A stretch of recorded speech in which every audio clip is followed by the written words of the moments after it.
Master Sugoi is back again with another video of Jujutsu Kaisen Season 2, episode number 3. Last हमने देखा था कि टोजी ने रिको के सर पर 30 मिलियन का इनाम रखा है, जिससे कुछ कर्स यूजर्स उसे मारने आ गए थे, पर रिको को कोई छू भी नहीं पाया था. इनफैक्ट गेटो और गोजो ने उन सबको बुरी तरह धो दिया था. बट मीनवाइल रिको की केयर टेकर मिसातो को कोई किडनैप कर लेता है. आगे हम देखते हैं कि गेटो इस बात के लिए खुद को ब्लेम करता है कि अगर मैंने मिसातो को अकेला नहीं छोड़ा होता तो ऐसा होता ही नहीं, जिस पर गोजो उसे समझाता है कि ऐसा कुछ नहीं है. इनफैक्ट उसे ये लगता है कि अब उनके दुश्मन मिसातो के बदले रिको की डिमांड करेंगे या फिर उनसे कहेंगे कि अगर मिसातो जिंदा चाहिए तो रिको को मार दो. पर इन दोनों ही केसेस में अपर हैंड गोजो और गेटो के पास है, क्योंकि रिको उनके साथ है. So they are actually not that stressed. Kidnappers उन्हें एक्सचेंज के लिए ओकिनावा शहर में बुलाते हैं. गोजो प्लान्स कि हम रिको को जुजुत्सु हाई ड्रॉप करके शोको या किसी और को रिको बनाकर अपने साथ ले जाएंगे. बट रिको उनसे ओकिनावा चलने के लिए इंसिस्ट करती है. शी वाज लाइक, अगर तुमने मिसातो को किडनैपर से छुड़ा भी लिया तो ये जरूरी नहीं कि मर्जन से पहले उसे जुजुत्सु हाई लेकर आ सको. She is all I have. मैंने उन्हें गुड बाय तक नहीं बोला. मर्जन से पहले मैं मिसातो से मिलना चाहती हूँ. Gojo agrees to it, understanding how important Misato is for Riko. आगे हम देखते हैं कि ओकिनावा पहुंचते ही गोजो और गेटो चुटकियों में मिसातो को किडनैपर से छुड़ा लेते हैं. पोस्ट हर रेस्क्यू ये चारों बीच पर मजे करने जाते हैं, जहाँ गोजो और रिको तो फुल ऑन एंजॉय करते हैं, पर गेटो और मिसातो वहीं बीच पर बैठकर डिस्कस करते हैं कि किडनैपर्स ने उन्हें ओकिनावा ही क्यों बुलाया, कोई और जगह भी तो बुला सकते थे. मिसातो को लगता है कि कहीं ऐसा तो नहीं कि उन लोगों ने एयरपोर्ट पर अटैक करने का सोचा हो, तभी ओकिनावा बुलाया जहां कम्युनिकेशन का सिर्फ एक ही जरिया है, बाय एयर. जिस पर गेटो उसे समझाता है कि उसे डरने की कोई जरूरत नहीं है. एयरपोर्ट पर सिक्योरिटी के लिए उन्होंने ऑलरेडी कुछ लोग पहले ही बुला रखे हैं. यहाँ हम देखते हैं कि as per security measures airport पर 2 फर्स्ट ईयर स्टूडेंट्स ऑलरेडी मौजूद है, नानामी और हाइबारा. नानामी को हम सीजन 1 में देख चुके हैं. If you can't remember Nanami, please go and watch the recap video of season 1 on our channel.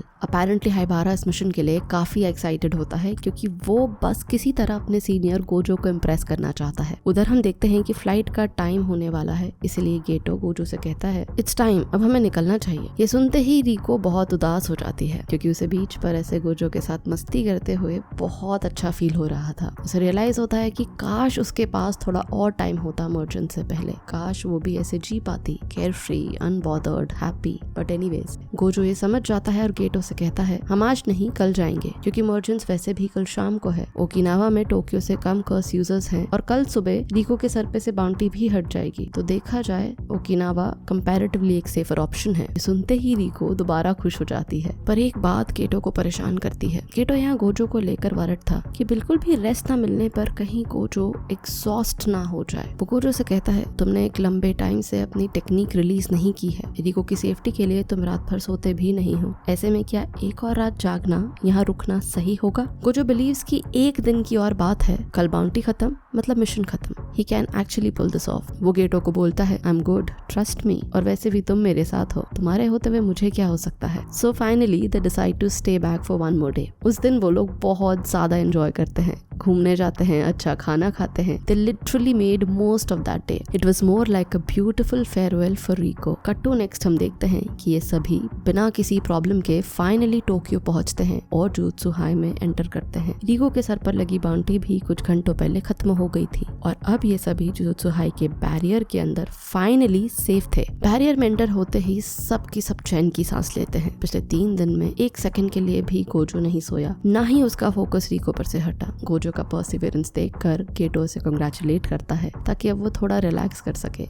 कहता है Gojo really a good job. ये सुनते ही गोजो एक चैन की सांस लेता है और 3 दिन बाद वो अपनी टेक्निक रिलीज करता है, इन्फिनिटी शील्ड को बंद करता है. तभी अचानक पीछे से गोजो के ऊपर एक अटैक होता है. ये देखकर गेटो के होश उड़ जाते हैं, क्योंकि स्कूल बैरियर के अंदर एंटर कर पाना इम्पॉसिबल था और उससे भी ज्यादा इम्पॉसिबल गोजो को छू पाना. पर 1 सेकंड पहले किसी ने एक तलवार गोजो के आर पार निकाल दी थी. वो कोई और नहीं बल्कि टोजी फुशिगुरो था. अटैक के बाद गोजो ऐसे खड़ा था जैसे कुछ हुआ ही ना हो. वो पीछे मुड़कर देखता है और पूछता है क्या हम पहले कभी मिल चुके हैं. जिसके बाद हमें एक फ्लैशबैक दिखाया जाता है जहाँ टोजी गोजो को ये बताता है कि कुछ साल पहले जब मुझे गोजो क्लैन के 6 आइड बॉय के बारे में पता चला तो मैं बहुत ज्यादा क्यूरियस हो गया था और इसीलिए मैं तुम्हें देखने वहाँ आया था. तुम तब बच्चे थे, पर बावजूद इसके तुमने मुझे सेंस कर लिया था. ऐसा कोई नहीं जो मुझे सेंस कर सकता हो. तुम पहले और आखिरी इंसान हो जो मुझे सेंस कर पाए थे. और तब से ही मुझे तुम्हारी ताकत का अंदाजा हो गया था और इसीलिए मैंने इन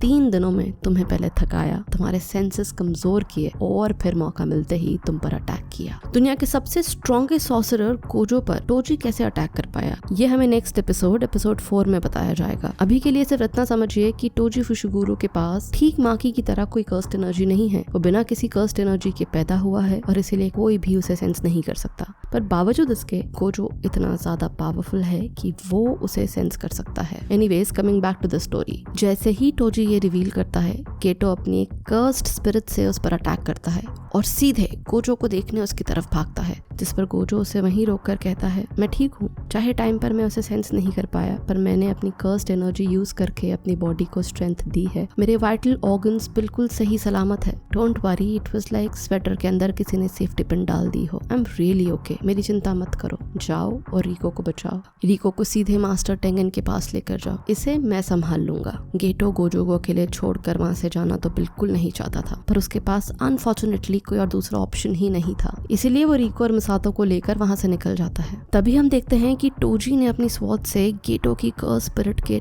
टुकड़े टुकड़े कर दिए हैं और फाइनली होता है गोजो और टोजी का फेस ऑफ। टोजी को देखकर गोजो को रियलाइज होता है कि ये स्वॉर्ड जो उसके हाथ में है, ये वो है ही नहीं जिससे उसने गोजो पर अटैक किया था। ये तो एक कर्स्ड टूल है। इतना ही नहीं, अब टोजी के नेक पर एक कर्स्ड स्पिरिट बैठी है जो पहले नहीं थी। उधर गोजो को जिंदा देखकर टोजी उससे कहता है, मुझे लगा था मेरे अटैक से तुम मर गए होंगे और रिको यहाँ दिखाई नहीं दे रही, मतलब तुम उसे भेज चुके हो। गोजो उसे बिल्कुल भाव ही नहीं देता। He is like, you fool, Riko के ऊपर से बाउंटी हट चुकी है। Thinking of Toji to be a bounty killer, to which Toji finally अपना प्लान गोजो को रिवील करता है कि रिको पर बाउंटी लगाने वाला मैं ही था और हटाने वाला भी मैं ही हूँ। मैं जानता था कि तुम जैसे फ्लॉलेस पावरफुल इंसान से मैं डायरेक्टली डील नहीं कर सकता, कभी सामने से आकर मैं तुम्हें हरा नहीं सकता, इसीलिए ये सब मैंने तुम्हें ब्लफ करने के लिए किया। मिसातो का किडनैप हो या रिको के सर पर लगी bounty, everything was a part of my plan to misguide you. अगर मैं बाउंटी पर टाइम लिमिट नहीं रखता तो तुम कभी अपनी टेक्निक इन्फिनिटी रिलीज ही नहीं करते, है ना। ये सुनकर गोजो को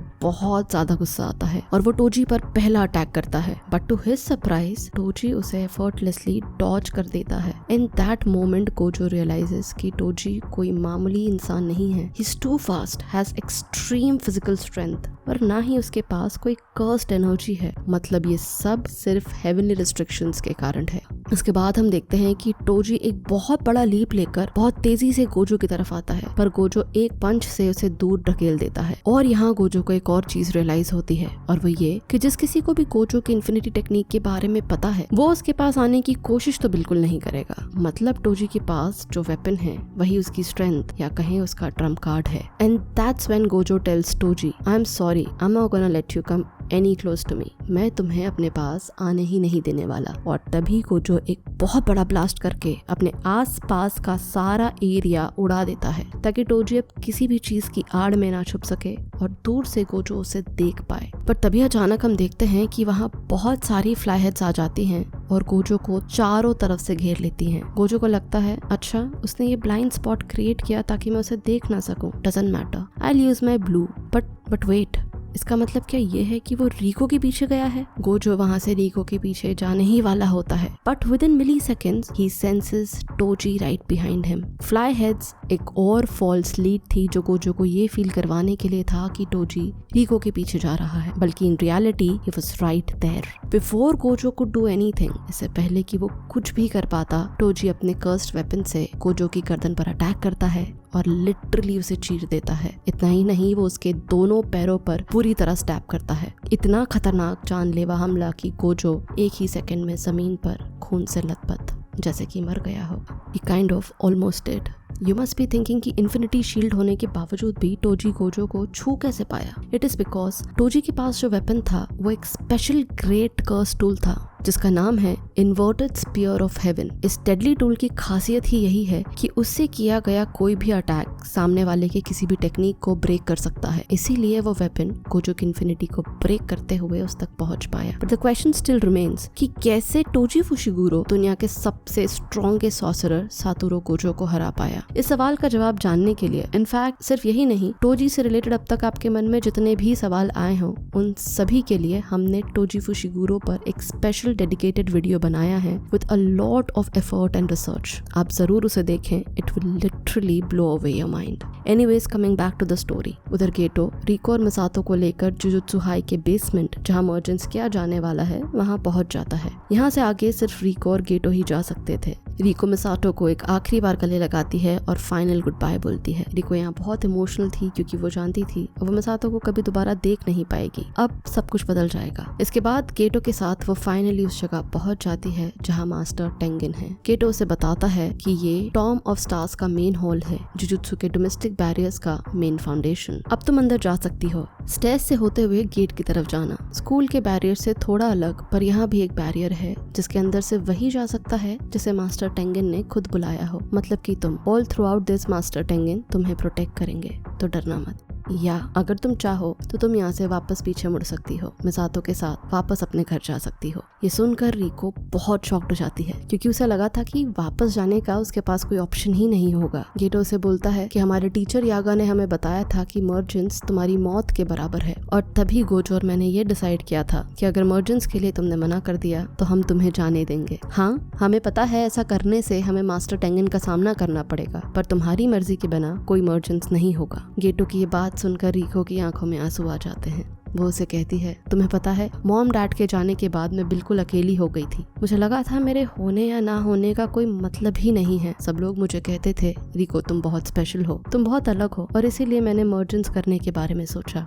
मुझे लगा मैं मर भी जाऊंगी तो क्या फर्क पड़ेगा। पर जब मैंने अपने दोस्तों के साथ, तुम लोगों के साथ टाइम स्पेंड किया, मुझे रियलाइज हुआ कि मेरे होने से फर्क पड़ता है। मैं बहुत ज्यादा खुश थी। सच कहूँ तो मैं जीना चाहती हूँ, तुम सबके साथ वापस घूमना चाहती हूँ। ये सुनकर गेटो उसकी तरफ अपना हाथ बढ़ाता है और कहता है, चलो घर चलते हैं रिको। यहाँ रिको बहुत ज्यादा इमोशनल हो जाती है। अपना हाथ उसके हाथ में देने ही वाली होती है कि तभी अचानक एक गोली उसके सर के आर पार निकल जाती है। रिको मर जाती है। ये गोली उस पर टोजी ने चलाई थी। गेटो को यकीन ही नहीं होता कि आखिर हुआ क्या। वो टोजी को वहाँ देखकर शॉक्ड रह जाता है। टोजी उससे कहता है, मैंने गोजो को मार दिया। ये सुनते ही गेटो अपना सबसे पावरफुल कर्स स्पिरिट बाहर निकालता है और उससे कहता है, अगर ऐसा है तो अब तुम मरोगे। और ये एपिसोड यहाँ खत्म हो जाता है। तो कैसा लगा आपका एपिसोड 4 का एक्सप्लेनेशन, हमें प्लीज कमेंट करके जरूर बताएं। और अगर आपको आज का वीडियो पसंद आया हो तो प्लीज हमारे चैनल को सब्सक्राइब करो।